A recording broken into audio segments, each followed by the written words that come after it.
Hi, and welcome to Beyond Education, the podcast where we explore the fascinating connection between knowing yourself and learning effectively.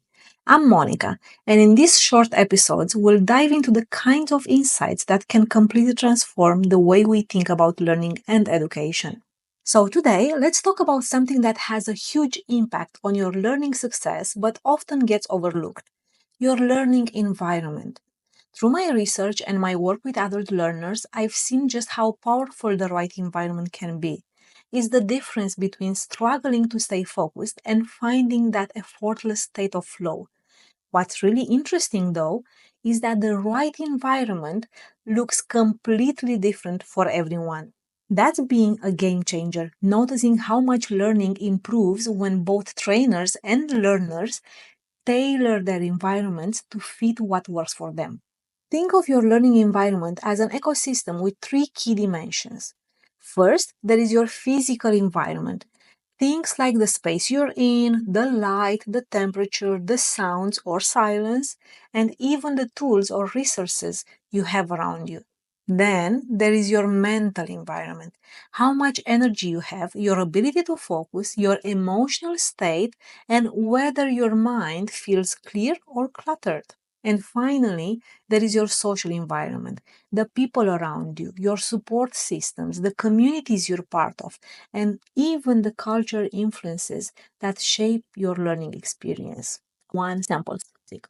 Here's where it gets exciting. Optimizing these dimensions isn't a one size fits all thing. For example, some people need absolute silence, while others focus better with background music. Some thrive in a neatly organized space, while others feel more creative in what looks like chaos. Some people love learning with others, while some prefer quiet solo reflection. So, how do you create your ideal learning environment? Start with these three steps. First, audit your current environment. Pay attention to when learning feels easy or when you're struggling. What's distracting you? When do you have the most energy? And where do you find your best learning moments? Secondly, experiment with adjustments. Try switching up your space.